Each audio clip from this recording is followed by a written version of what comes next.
Hello, Husky Nation, and welcome back to another episode of the Husky to Husky podcast. I am your host, Dr. Rawls Dill. Really excited to be starting off. We're here in the month of March. It's Women's History Month. A great opportunity for us to celebrate Women's History Month with one of our special educators who's here in the Matawan Aberdeen Regional School District, Dr. Jennifer Nangano. It's a pleasure to have Dr. Jennifer Nangano on our podcast today. We're going to learn a little bit more about her as an educator, as a counselor, as a child psychologist, and also as a parent. But more recently, as an author, we're going to hear about a fantastic book that Dr. Nangano wrote. Fidgety Frank Goes to Field Day. It's going to be really cool to talk about that book. I'm a big fan of the book. I've had an opportunity to read it in several spaces, in classrooms here in the district, and we're really excited to hear more about that. So with that said and that out of the way, I want to welcome you, Dr. Nangano. How are you doing? Thank you, Roz. I'm so happy to be here. I'm so excited. I'm just truly honored that you asked me to be a part of this today.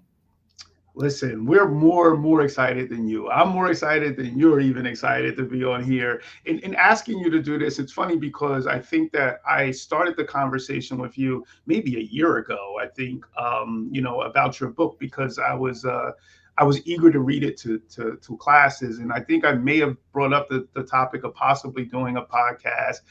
Then we just revisited when we saw each other a few months, maybe a month or so ago. And then you were excited and on fire. So thank you for taking the time out of your day to join in on this live broadcast. Thank you so much for having me.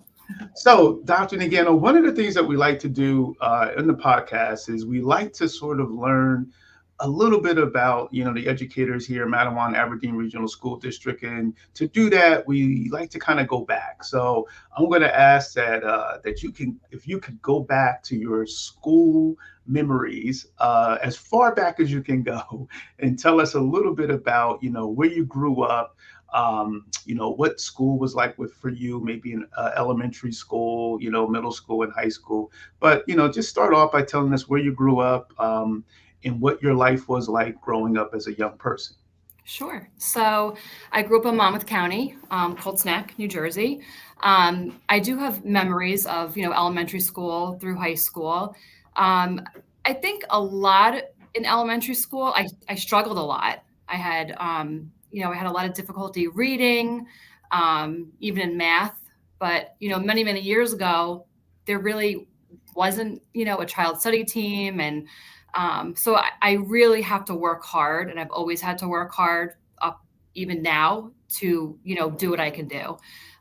So to pass a test, I couldn't just look at a book. I had to study for hours and hours to even kind of maintain that C.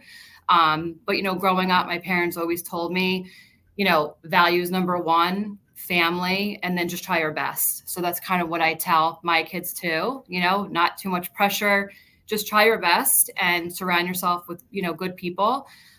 So that's what I pretty much remember from elementary school. I remember they didn't have, special ed programs where I went to school. We actually went to a trailer outside of the school. So I was a trailer kid. So I was always in the trailer, learning differently. They obviously didn't do any testing or anything like that. So that's why, my passion is really education to help students. So that's pretty much what I remember from elementary school into high school. And I don't really talk about that often, but, I remember a lot was, being in, the A class, the B class, the C class. That's just how it was. So everyone knew, that the students that were in the trailer outside of the school, had learning issues. Yeah. So Wow, isn't that amazing when we and it's not too long ago. no. We're not talking about 100 years ago. That there was so much more exclusion of Mhm. folks and learners, who may not have been defined, and I hate to even use the term as typical, Mhm. but who had challenges in different areas and areas that the schools had at that point in time difficulty, working with.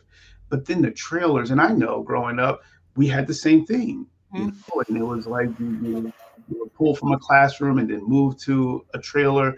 I've had guests on the podcast who've also said that they were in basements as special education students, you know, like, and I'm like, oh my God, just imagine, you know, psychologically what that does, you know, to young people. If you don't mind me asking you, were you hyper aware of that as a young child? Were you, or do you look back now and say, oh my God, like, We were definitely aware just because, it was so, extreme to kind of leave a building and go to a different, to go outside. So I was definitely aware of it. Um, but now looking back, I can't even imagine. I mean, now, our special education students, they don't even, we make it so inclusive that, it's just night and day from like back then to now. And like you said, Dr. Rolls, it's not even that long ago. And just like see how much, we've come with yes. special education. And I'm assuming, and I don't want to make the assumption, you can just tell us. And now you're here with a doctor in front of your name, and you go from, you know, a student who, as you described, you had challenges in school, you know, and school didn't come, quote unquote, easy for you. You know, so was that one of your motivating factors in terms of like pursuing the highest degree possible? Yes. And it wasn't to prove everyone wrong, but, I think just, even in college, I went to Seton Hall University in the first year. I mean, I could barely make it.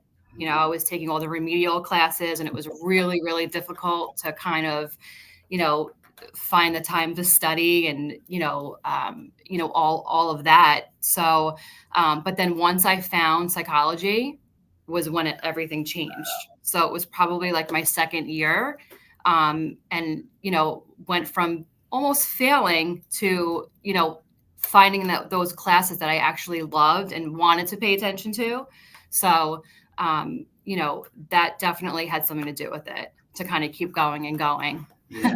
And thanks for, you know, for sharing that, because sometimes, you know, for me, it was the same thing. I was not a high achiever, and that's all through school. Even undergrad, I was close to being, you know, removed from the school Mhm. because of low grades. And something just clicked in me, you know, that, and it was almost like, and I like to ask folks, are you more, are you driven more by the possibility of failure, or are you driven more by, you know, just wanting to succeed, like you just, you know, you want the ultimate goal? Because people are driven by these different things. For me, I was like, I didn't want to fail, and unlike you, I wanted to prove people wrong. Like that was big on, you know, that was on my radar of like, I don't want to fail, I want to prove people wrong. So would you say that, or was it a mix for you? Was it maybe not one or the other? I think it was more I wanted to prove people wrong just because, growing up and having that difficulty learning and I knew of it when I was younger. I was aware of it, but like now it's so much more apparent to me that wow, I really did struggle. But I think it's more proving, people wrong. I hate to say that, but that's kind of what it is. Cause I mean, I remember, someone said, maybe not even go that route, do something else. And that's Mhm. fine too. But like I said, once I found my niche, then it was full focus. Gotcha. So Gotcha. So, you know, sometimes you say, well, maybe the motivator is not the key, but the outcome is, you know, is not as important. But I feel that motivation and finding what motivates us is very important, you mhm, know. And once you can determine what you're motivated by, you can use that, you know, in a lot of cases to propel you, you know, into the stages of your life. But thank you for sharing that, because sometimes, you know, and I didn't talk to you about this, but sometimes this podcast is used by educators at the middle school or the high school, and they show it to students or assign it maybe as extra credit or so on and so forth. And because a lot of times in high school, students are struggling with the idea of like, what am I going to become? What am I going to do with my life? Should I have it all figured out right now? You know, so this kind of discussion with you can kind of shed some light on to them, like, you know, hey, don't stress that much, you know, about where you are right now. right. And that brings up a good point because my years at Mattawan, I've kind of been everywhere. So I was at the high school for a couple of years and the middle school. And that was one of the things that I've worked with students that are just like, I'm not going to go to college, or I'm not going to go get this, this degree, or go to vocational school. I can't do it. And I'm like, and I would tell my story. And I had a student actually reach out to me a couple months ago, and we kind of kept in touch through social media, and just said he's getting a PhD in psychology. Wow. So, and he was like, "You're the one that told me about you. We were very similar growing up." And I'm like, I cannot believe, so it's like a little conversation just goes such a long way. That's awesome. And thank you for sharing that. And that's a good segue into a question that I like to ask is, and I don't know if you can recall throughout all of your schooling and education, if there was a teacher, a professor, a counselor, a nurse, a paraprofessional, a lunch worker, cafeteria worker, custodian, anyone that you can think of that you can point back to, maybe a relationship that you developed with that person, and maybe an inspiration that you found through them or through that relationship. So in school, it was my first grade teacher, Mrs. Hayden. Wow. So she just always had, faith and, confidence. And I remember first grade, I mean, that was so long ago, but I just remember feeling so positive in her class. Even though I had to leave her class sometimes, but when I came back, it was like I never even left. So that was more elementary school. And then I had a professor when I was getting my PhD, Dr. Little. So he was my dissertation chair. We still keep in touch. He told me most of the people that, and you would know this, Yeah. give up when it's their dissertation time. He goes, that will not happen. I had an infant. I was pregnant. I'm like, I don't know if I can do this. He was like, you're doing it. Like, it's not even an option. Like, you're doing it. It's not even an option to not do it. So just by him saying that to me was, and obviously, my parents, they've been such huge supporters in everything, just kind of pushing me and, being supportive. So yeah. Excellent. So you kind of got that sandwich in between. You had going all the way back to, was it first grade? You Yeah. said Mhm. first grade with Miss Hayden, was it? Yeah. And Yeah. then and then obviously you have all of those things in between, including family, including your parents who are pushing you and putting all of that good energy into you. And then you kind of sandwich it with the second piece of bread with Dr. Little, who's like, okay, now you're at this final stage of your PhD, and you got to push through, even though you got all of these other things that you're kind of juggling. It just speaks to the power of, I always say, when, being an educator, not even an educator, but just period. We have the ability to speak life into folks and into things. And we also have the ability to be negative and speak, into folks, like critical critique or things that just make them second guess themselves or make them not, believe in themselves. And it's good that you found, in your experiences, some positive folks who spoke life, into you. And thank you for sharing that. You're welcome. So, one of the things that you briefly mentioned, your parents, and the impact that they had on you and how they pushed you to be great. If you don't mind, just were you the only child? If you can tell us a little bit about, were you middle child, only child? How are you in terms of siblings? So I'm the oldest, out of three boys. Oh So I have wow, two brothers, and then I have a younger brother. So Jason, Jonathan, and Justin. wow! And Yep. you're the oldest. You're Yep. the oldest. Wow! And what is the youngest? That's Justin. So he's about 2 years younger, 2.5 Okay. years. And then the Okay. twins are about a year and a half. So we're very close, still very close, still all live in Monmouth County. That's awesome. That's Yep. awesome. And you all were close growing up. Now I have to ask now. Yep. And it's funny because I was just having a conversation with a friend of mine last night who has two brothers, and she was just explaining, how she kind of grew up doing all of the things that the boys did. Like she was just like, I was just doing all of the things. Would Yep. you describe growing up similar? 100%. I was the only girl on the baseball team in my town. And having three brothers, we were always outside in the woods, in the creeks. So that's why I have very similar ways with my children, get outside. Mm, So I was always with the boys. that's so funny. It's funny, how we were nurtured, we're raised, we were brought up, and it eventually creates, if we go on to have kids of our own, children of our own, it kind of creates how we're going to be as parents and what we're going to value. We just continue to pass that on and pass that on. So, thank you for sharing that. I wanted to ask you, a little bit about things that in school, even was middle school, high school, things that you were interested in. Did you were you a clubs person, extracurricular person, sports?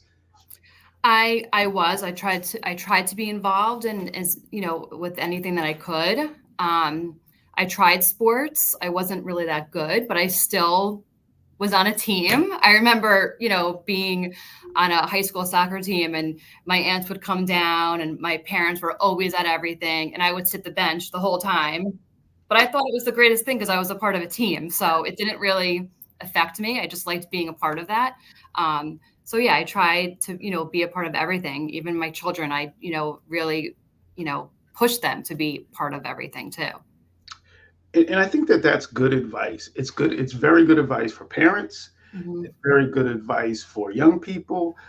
It's very good advice for coaches, because I stress the same thing with my children. I'm like, be engaged, be a Mhm. part of something.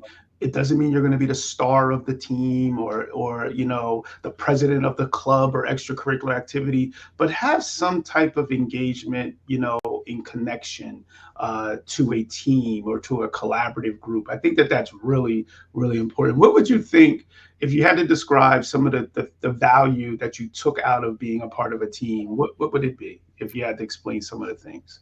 I think it's just working together to build connections, to just be around people, like I said, even though I didn't play really at all, I still practiced, I still went.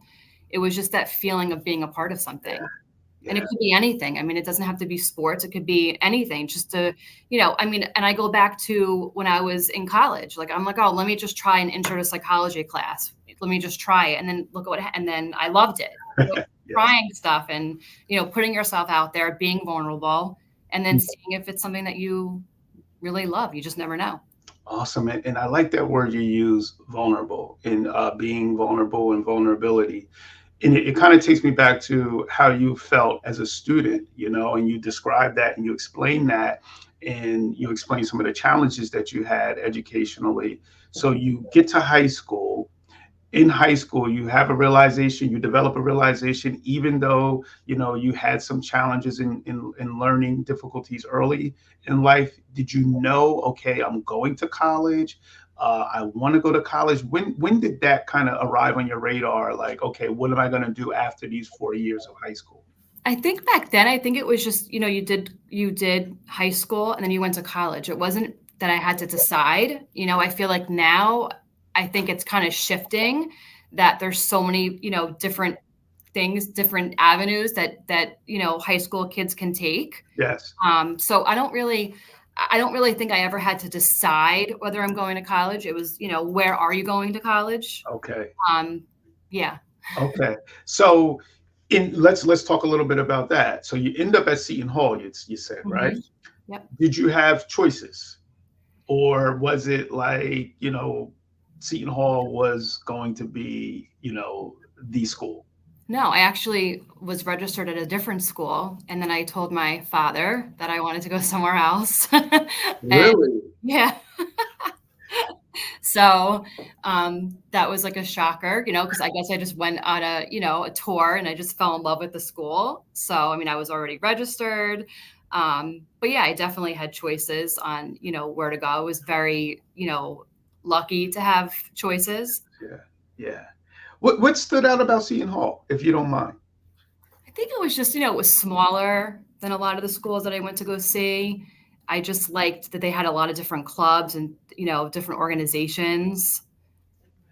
The campus was Yeah. beautiful, Yeah. close Yeah. to home, and, not right here. It was, Like much. far enough away from home, but then close enough to Yep. home. I could Yeah. always meet my father for lunch, which he would come up like once a week. We just meet for lunch real quick. Excellent. Yep. That's awesome. So you go and you become a pirate, and now you say that you found psychology. Tell us a little bit about in college, how you found it. Like, what was it, a specific class that you took? Yeah, it was just an intro to psychology class. And it just I actually wanted to go to class because, remember I said I had to take a lot of remedial classes, like the math and the English that, I Mhm, had to take in order to move on. So once I found a class that I enjoyed and I actually liked reading more about it, that's mhm. kind of what stuck out. That's what engagement is like. What we're interested in is such the motivator. It's so funny that you share this because my daughter recently found psychology, and she found it fortunately now as a sophomore, in high school. So it was introduced to her, and she's just fascinated, Hmm. fascinated by it, as I think many of us are. I think many people are fascinated, especially when you get into like social psychology and Yeah. like how things work. It is a very appealing and attractive subject. And you, from once you got hooked on it, you began to read and read, and you knew at that point this was going to be my major. You just Yep. knew that. Yeah. Hmm. So your major, was it psychology? Was it more specific in terms of childhood psychology? How did that go? Psychology in Seton Hall. Yep. Okay. All right. Hmm. Any minor? No, No minor. So you were just straight full psych. fledged. So you graduate with a psychology degree, and out of Seton Hall. What's next? Do you go right into the workforce, or how does that So pan out? I had to get a job, to get benefits. Back then, I think that they kicked us off a lot earlier than I don't think you can stay on as Yeah, long. you're right. Yes, you're right. I had to get a full-time job. I worked in a nursing home. I was actually just talking about this the other day because I think that's why have a work ethic because, you graduated, you got to get a job. You need insurance. So waking up at like 5 in the morning, working with the residents in a nursing home. Um, with that, I went on to get my master's at Monmouth. Oh wow. Yeah, and that was in psychological counseling. Fell in love with it even more, and then wanted to keep going. So, So when you got your master's, were you thinking you're going to take the degree, take the educational experience and the expertise to go back into like maybe working at a nursing home, or were you thinking school then, like working it with school age children? then I don't think I really knew. I think the nursing home was just, I liked helping people, so I kind of wanted to help, but nursing home really wasn't like a career choice. It was, it was there, opportunity, getting benefits. Yeah. And then, after I received my master's, I worked for a hospital, Trinitas Hospital in Elizabeth for 10 years. Wow. Wow. Now, in that work, were you working on under psychiatry, or were you was Yep. So I worked at first. I worked up in a satellite office in Cranford, and I would answer calls like a screening. It was a psychiatric screening. okay? So I did that for a year, and then I became a supervisor, and then kept getting more and more, clinicians that worked, with me. And I worked. We had an inpatient unit at Trinitas in Elizabeth, 10 beds. It was for individuals that had a dual diagnosis of an intellectual disability and then a mental health diagnosis or diagnoses. So, an Wow. example, it was statewide. So anyone in the state that had an intellectual disability with a mental health diagnosis could get on that unit. So I basically would screen them and work with hospitals statewide. If Mm, it had an individual that let's say had autism and then had schizophrenia mm. that ended up in an ER, I would go there, help the psychiatrist, assist the screeners to find out are they appropriate to go to Elizabeth. Wow, that's interesting. Yeah. We have many similarities, because out of college, well, first of all, I started as a sociology. That was what I was interested in. And then I changed it to education. But then out of college, my first job was on, and even during, I was kind of in college at the same time. I worked in a hospital and I worked on a psychiatric unit. And I work with children and then adults. And with the Oh, adults that I work with, um, and they did have, they had, there was a lot of psychiatric, but it was also drug and alcohol and, abuse. So wow. that was kind of paired in. And that's when I would like run groups and I would do things. And then that's when I was like, I think I want to be, a teacher, Yeah. it kind of grew from there. So we have very, very similar pathways. And I know that had to be a very interesting job for you. I just know it had to It be. really was. Just to be in basically, I've been in every single emergency room in the state, probably 10 times because working there for 10 years, and then we would not only follow them in the hospital, but then we would follow them upon discharge. Outpatient. So we would work with family members, group homes, day programs, and then get them the skills they need to be valuable members in the community. So that's working with a lot of different stakeholders, and I love that job. I really did. It was just such an exciting job to have.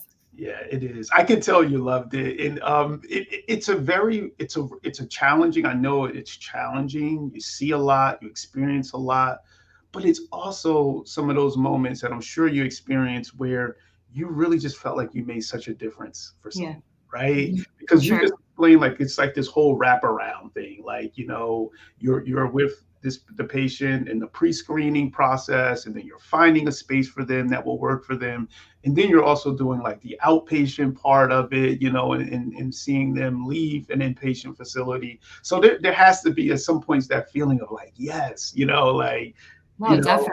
And yeah, I actually did my dissertation on that unit because think about it, there's only 10 beds in the whole state. So that's, I mean, how is that possible? yes, So, we worked, and now they have more. So it's definitely a specialized, unit that's yeah, there. yeah. Mhm. That's awesome, and thank you for sharing that early experience. So you go on, you do your dissertation, and you actually use a work career experience to help you with writing and getting that done. Is that when you find your way into schools? Like, how do you find your way Not into? yet. No. So Not yet. there's another stage. So after the 10 years, I became a director of a vocational rehabilitation for adults. Okay. So it's Center of Vocational Rehabilitation in Eatontown. Okay. So I was a director there, and we worked with adults with disabilities, and we gave them skills. We had groups, we had a whole production floor that Mm. they would come to work, they would learn skills, they would earn a paycheck, and then, they were contributing members of our community. So it was just great that, to see that and to see them be successful. That's listen. You had some really cool career placements. Like that sounds really cool. You It was know, awesome. yeah, that sounds like a hard job to leave. It was. It was a definitely a hard job to leave. I remember even that day that I had to tell all of the participants that I was leaving, and I still see them. I still see them. I still kind of stop in there when I can. I speak to the CEO. It was just a nice place to be because you saw so much success and just so much happiness Yeah.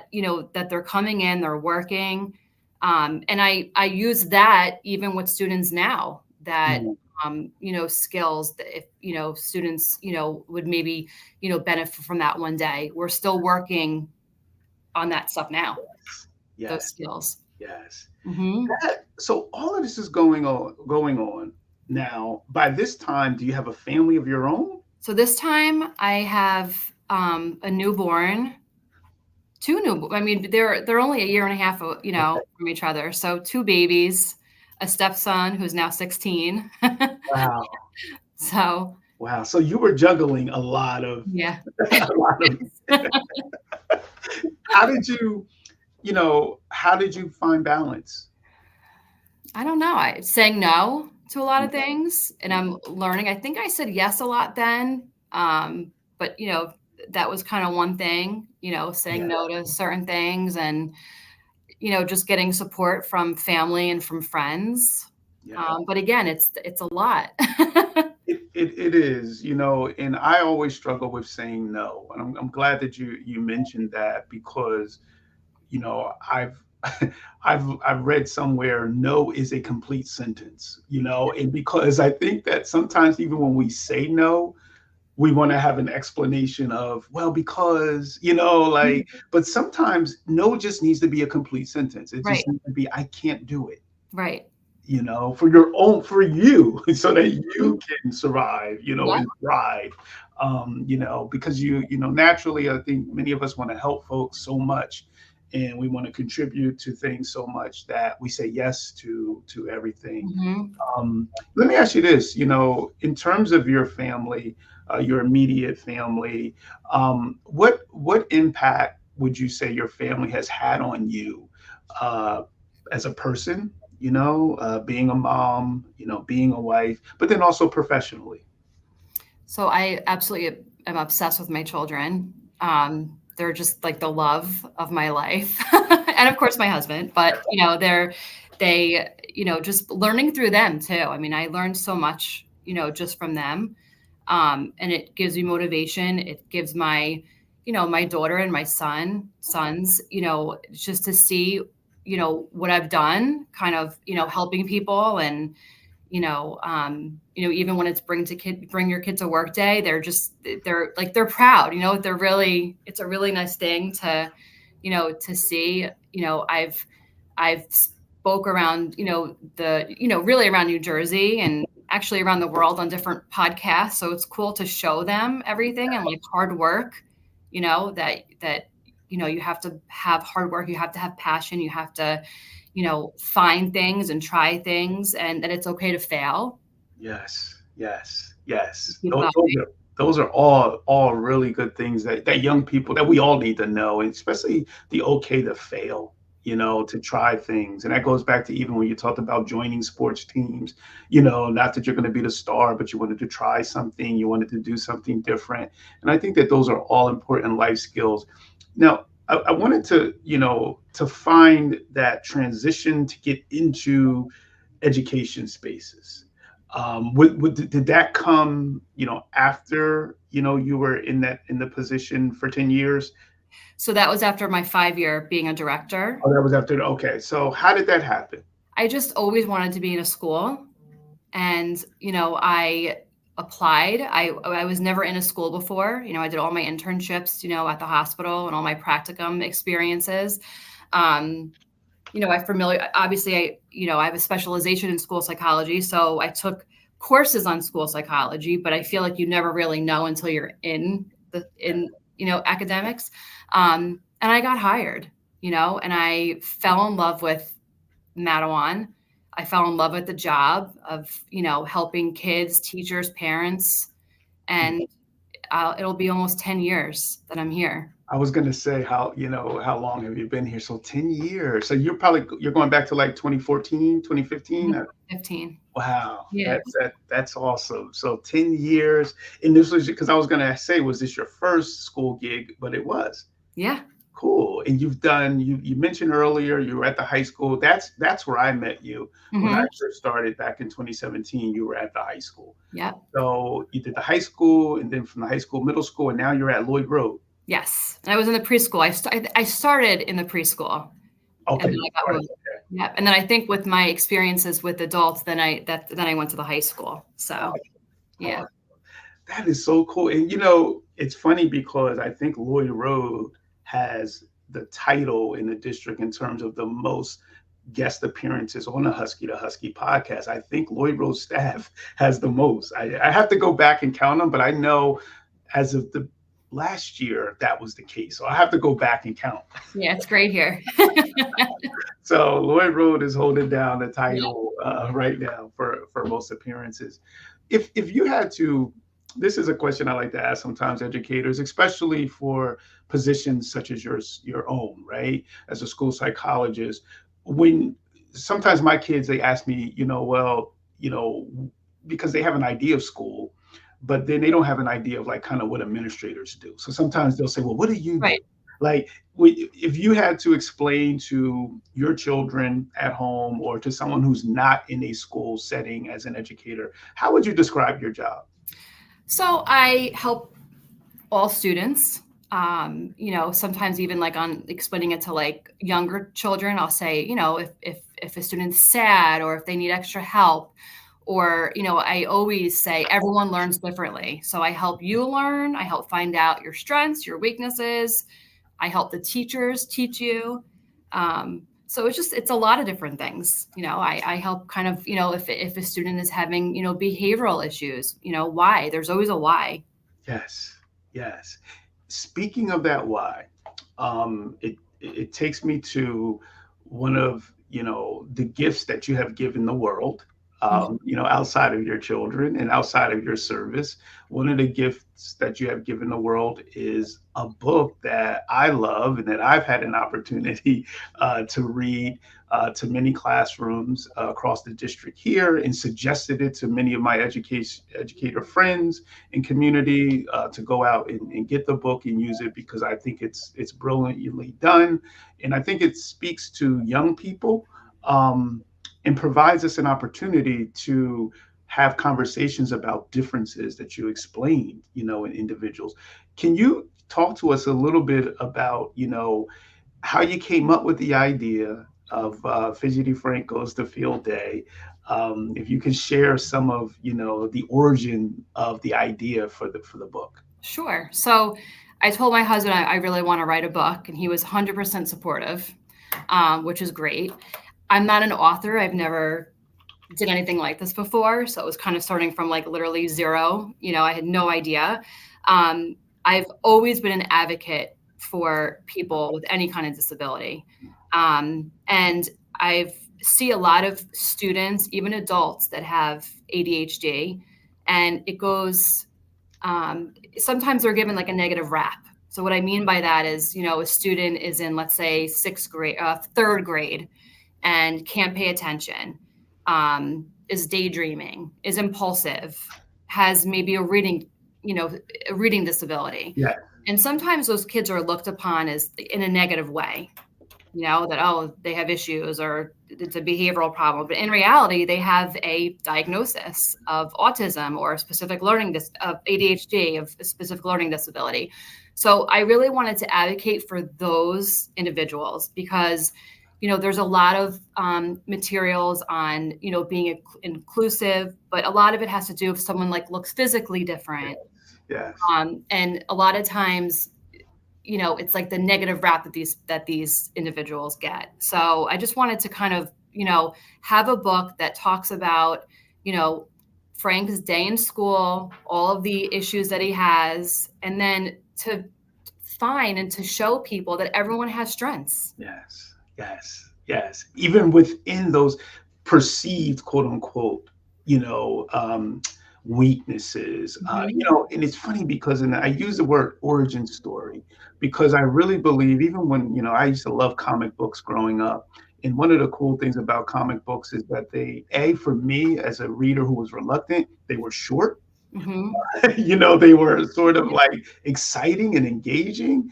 There always seemed to be like a major problem that they had to solve, but it was given to you right away. It didn't take forever to get to. But the thing that I love most, and it's even something that has driven me to do podcasts such as this, is that there were origin stories. Mm-hmm. The heroes, the characters had origin stories. And I think that that is very important because it helps us paint a picture of someone. And in this case, of Frank. Yeah.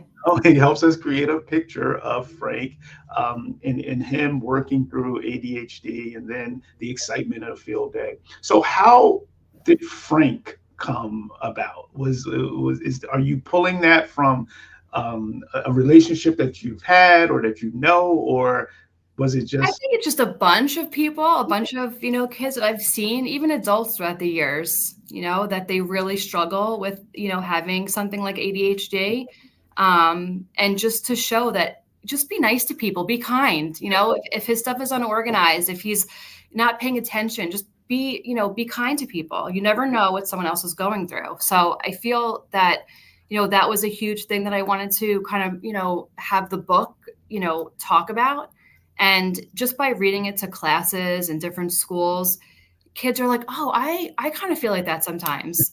I mean, every single time I read it, no matter what school I'm in, someone can always, even adults are like, I was like that when I was little.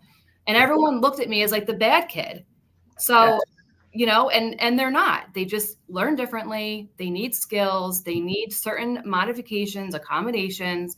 I've even had teachers say, oh my gosh, like this, wow, what do I do now? So now I'm like giving that, and this is what I do every day, is to kind of, how do we make the students successful? I love it. I can just close my eyes and envision a whole professional development series around the book, and being able to, because what you just said was so important. Educators are working with young people every day, and sometimes it's easy for us to identify, like the physical uniquenesses of students, like you said, but Mhm. it's harder to see those things that are kind of deep down. And sometimes in a classroom, it can be seen as a distraction. It Mhm. can be seen as, hey, we got to change this behavior. We have to, instead of us taking a responsive approach to it. So it opens up, this book, I feel, opens up a teacher's eyes in terms of professional development opportunities. Yeah, and a lot of teachers aren't trained in mental health. Like they're, Yeah. and it just, it's just by reading this book, I feel like just opens up, like you said, so many doors. And it's not anyone's fault that they don't know about this. And but it's reality that this is happening and kids have this, and there's no reason why they can't be successful. There's no reason. So Yes. And speaking of that, and speaking of, success, and speaking of us understanding that, young people, or not only young people, but you said adults as well, mhm. um, with the ADHD, did you, in with Frank, do you see Frank kind of having different experiences, or do you see, that chapter's done with fidgety Frank with ADHD, and you kind of branching off and doing some other things to bring forth awareness with other things? Or, I'm kind of trying to get, is there Like going my to, next step, my next move. yes, is there going to be, a franchise of, I don't know. I feel like I have to be in the right mindset to do it. So when I wrote this book, it was like I would put my kids to sleep, and this is what I did for like months. Like I had poster boards all over my house, like every page. Um, I would love to do another Frank, maybe in middle school, yeah. him going to middle school. I just love the character, and I actually worked with an illustrator from Pakistan. So Wow, that's yeah, awesome. it was so cool. So we, with the time different, we had very select, time frame that we could speak to each other. Um, but just by working with her and explaining to her how I wanted Frank to look and the different characters, it was just so cool to do. That's it sounds cool. And I think that sometimes what I found is, it's like some people can say writing a children's book, oh, that's easy, right? But it's almost like, which I discovered, okay, well, try writing a poem. Yeah, No, it can be short, but sometimes it's very difficult to tell a complex, complete story, but in a succinct, short way. right. So, you know, and I feel like children's books can be so deep. Like, I think that there's so much depth that we can go into with them. Did you find, you said that you had the poster boards all over the house and everything like that.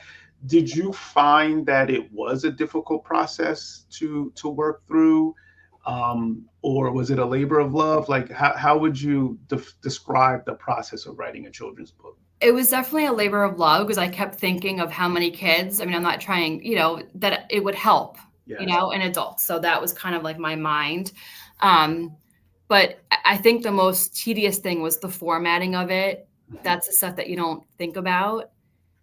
just where to put everything. And that's why I had all the poster boards all over, because I would print out the picture and then print out the words and see what, match. Unmatched. I loved it so much that it wasn't, I just loved doing it. So it was something that I like really looked forward to, but I have to be like in the right mindset to do it. And then I was so excited about it.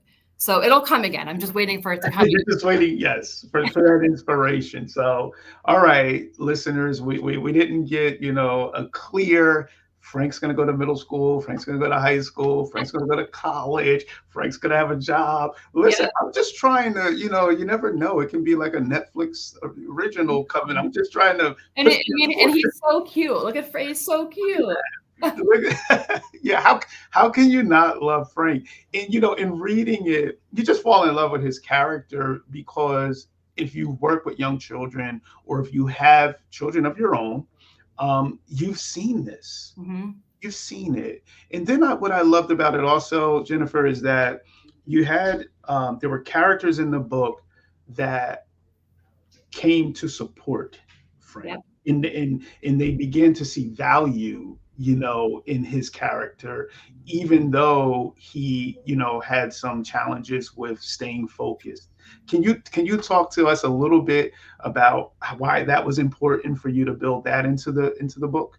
Yeah, so I had, one of the characters was a little mean to Frank, and, why are you so unorganized, and, hurry up, or, why do you never pay attention? And unfortunately that happens, right? Because I feel like sometimes kids don't understand what's going on. Well, they don't understand what's going on with, each individual student. And then also, a kind character that was helping him, and I'll grab your water bottle, I'll help you get organized. Like, and that's when I talk to the students after I read it, and they're like, I'm going to be like this character, because, I always tell the students when I read it to them, just be kind. Like I said before, it's not, you don't know what anyone else is going through. You don't know if someone had a bad morning. You don't know if someone has a problem reading. You just never know. Yes, yes. So start with kindness. Yeah, just be Start kind. with kindness. You talked about that organization thing, and that's something that I would love to speak to just a bit, because it's so crazy. Because about a month ago, one of my son's teachers reached out to me, and they were telling me how disorganized Alfred's book bag was, right? So at that point, I'm like, oh my God, because as a parent, there's so many things that I'm juggling. Yeah. And I'm like, oh, I haven't even looked at his book bag, in a few weeks to look at it. But the teacher, she was getting into how she thought that was impacting Alfred. She Mm-hmm. said, I think that, him having his disorganized book bag, he's starting off wrong in the morning, because he can't find things. So it's almost like an executive functioning skill, Mm-hmm. that she was speaking to. And what I wanted to ask you is, for a teacher, because teachers are going to watch this, right? For maybe teachers of early childhood up to maybe K-5, who may see some of these signs Mm-hmm. of possible, ADHD or so on and so forth. How would you give them advice in terms of, or guidance, I guess I should say, in terms of working with the young person, but then also if it's something that they think they need to kind of take to another level in terms of maybe this young person needs support? Yeah, I mean, I think a lot of kids, have, struggle in this area of being organized. And like you said, it could completely ruin a day. Think about it. You have all papers, and your backpack's a mess. Your desk is probably a mess. Your locker's probably a mess. Yeah. So just starting out the day. And I think that, teachers, it takes a little bit of time in the beginning, but to teach them those executive functioning skills goes a long way. So yes, it might be a lot of work in the beginning, but, some kids don't empty out folders every day. So it's like, it's a habit, telling even parents, what does the schedule look like when you go home? Some kids need a checklist, even Yes. middle school kids, they, and it's something so simple, like take off your jacket, your shoes, unpack your backpack, put your lunch away, take out all the papers that you don't need. So it sounds simple. And I think in the beginning, but to have a checklist. Yes. Yeah. And sometimes it does take a little bit of time to get people used to it, but then in the end, you see The success. Yes. And it's a life skill, Mhm. right? So Yep. it's one of those things where and kids are always asking, "Well, how am I going to use this? How am I going to use this here? How am I going to?" Well, this is one of those skills that you will forever value. Yep. Is organization, not only professionally or academically, but also personally. You Mhm. will And enjoy. even at home, I mean, I tell my kids, make your bed in the morning. Don't you want to come home to a nice room? And it's something that's so simple, but I don't like to leave the house on like everything's, you know, Yes. somewhat organized. But it really goes a long Yes. way when you come into your room and it's like a nice, clean room instead of everything being all over the place. So it's the same thing with, kids starting the school day. You want to start out by being organized because then it kind of throws everything off. I agree. And I love what you said. Make your bed. My grandmother used to say, make your bed, make your day.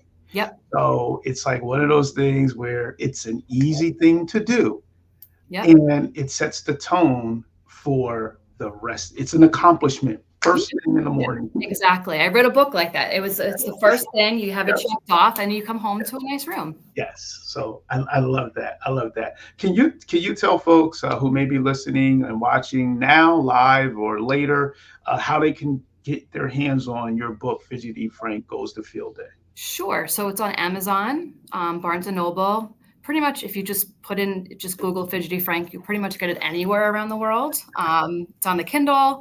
There's a hardcover and a soft cover. That's awesome. Yeah. That's awesome. And I encourage you all, go out, get this book. I have the Kindle version. I have a few copies. I've gifted a few copies to educator friends. And I think that that's really cool to do as well. It's a great book to have on your shelf, but it's also a great one to get out to folks.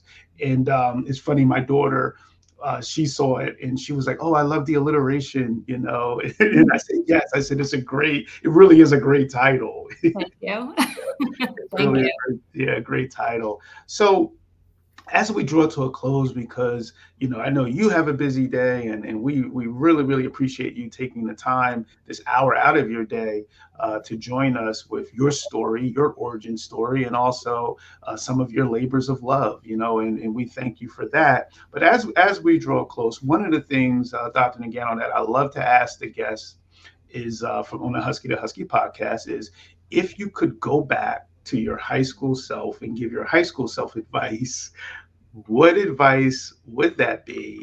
And then why you would give yourself that advice? That's a good one.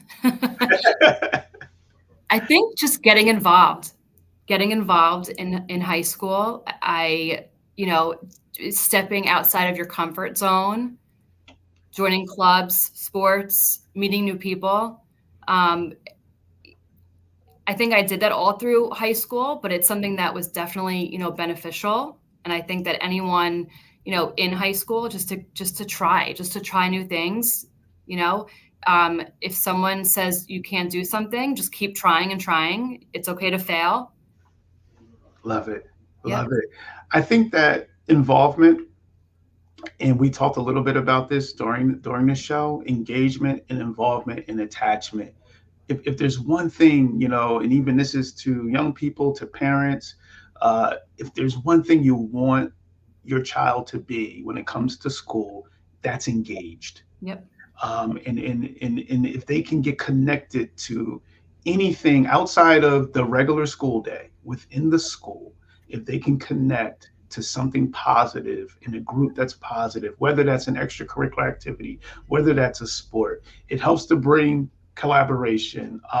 It helps us to discover challenges and how we can overcome challenges.